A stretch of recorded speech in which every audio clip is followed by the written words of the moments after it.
I need to capture this. See, I can. We're trying to do a video. Look at my friend here. He wants to be in the video. Oh, big sniffer. Oh, I could We're gonna get more views if we do a video with whistling. him. Okay. All right. So, all right. We are.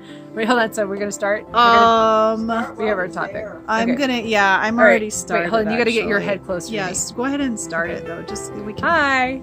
This is Lisa Doggett, and I'm here with my oldest friend Hannah Levbarg. We are in Santa Fe right now, and we have our lovely friend Klaus, big the sniffer, Great Pyrenees, with us.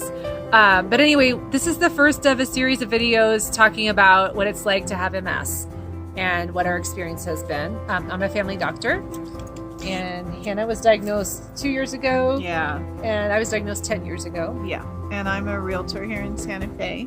Big sniffer. No, that's Chloe. Oh, this is Chloe. We have all the Great Pyrenees coming to join us today. So we just are doing a series of little videos talking about some different issues with MS and and how it affects our lives and how we cope with it and stuff. So topic for today is how has MS affected your career and your job? Right. Do you want to start? Yeah, it's probably worse for you, but for me as a realtor, we are independent contractors across the board pretty much. And so I do control my own schedules, and I do get to take it easy if I need to take it easy, sort of. But I think for me, the biggest deal with my work was that the year I was diagnosed, I had a rough year. I was overcommitted in realtor leadership stuff and didn't know how to delegate, and it actually caused my business to drop a little. My husband's place of employment closed down that year, and everything was like really hard. And I actually mid-year I got this stuff happened. I got this diagnosis, and I was like, I don't know, can I continue doing my job? Here's a dog. I didn't know if I could actually continue doing my job, and I had to really reevaluate do a kind of an inventory on how I cope with stress, how I organize my work to make things a little easier, and how I respond, because I'm pretty empathetic. So in real estate, obviously every single client, you live their pain. It's always, there's always something. I mean, it's a huge deal. Even when it's a good transaction, it's intense. So I really actually had to do a lot of thinking about that. And then that was probably the biggest thing for me with my work, was just simply figuring out whether or not I could even keep doing it. Yeah. What about you?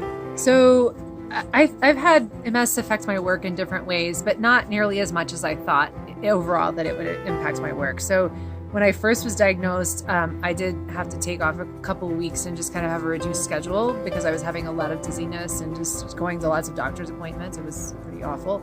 And I was fortunate to be at a clinic where I had absolutely wonderful colleagues, and they filled in for me. I was very open with them about my diagnosis. I was very fortunate that I could be open about my diagnosis. I know that for some people it really can be. But I was open about it. I got great support from colleagues.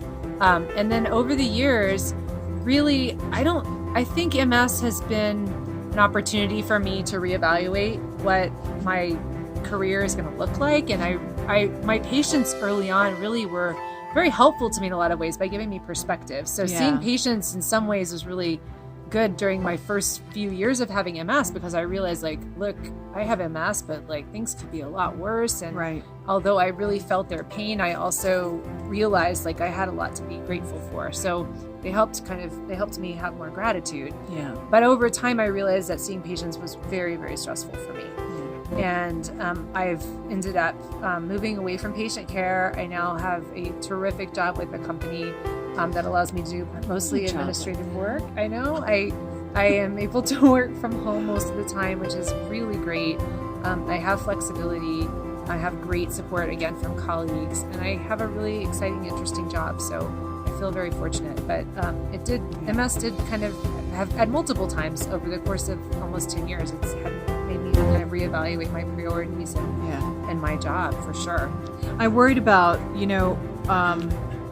also like with my job, I have to drive. I have to definitely have to drive. And my symptom was numbness. It's been 2 years since I had that relapse that got me diagnosed. And I knew that your symptoms were like dizziness and stuff like that. And I actually recently had 2 events happen. That one was a visual impairment, and one was a spell of dizziness that made me. Yeah. I could have probably driven with the dizziness, but like with the visual impairment, I was looking at my computer screen and dealing with email, and I couldn't see because of light occluding. Wow. Yeah. And like the sudden fear of like, what if, like, that would obviously affect a lot more than my work.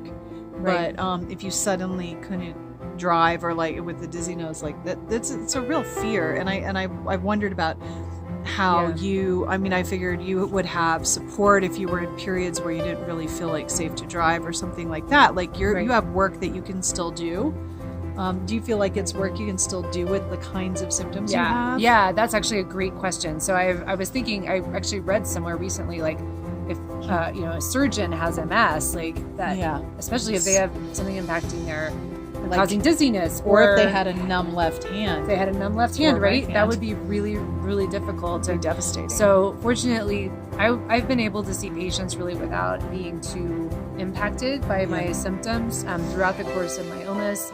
I really That's so good. Yeah, I mean, my dizziness doesn't impair my ability to think really, or to do a physical exam on somebody. It makes me just sort of more irritable and makes everything harder. It's more exhausting. Yeah, exactly. It's more of a well-being thing than anything really impacting my skills. So I was lucky about that. And fortunately, my dizziness now is like very much improved. Yeah. We both are fortunate to have relapsing remitting MS that gets better.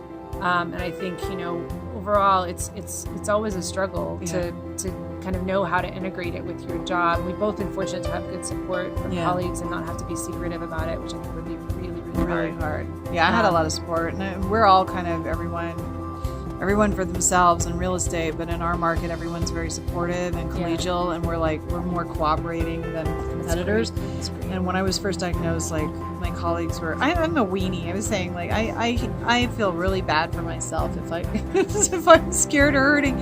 I told my colleagues I was supposed to, and they were all like, let me know what I can do, like if I needed support. So people are good usually. Yeah, usually they are. I think so too. We should end this one. Yes. All right. Well, good luck to all of you if you're struggling with kind of trying to deal with MS and work, and how to talk to people about it, or how to change your work to balance things out more and be able to take care of yourself. So hit us up. Yep, send questions. Hit her up. She's the doctor. But Hannah's thanks for watching. Answering questions too. All right. Bye. Take care. Bye.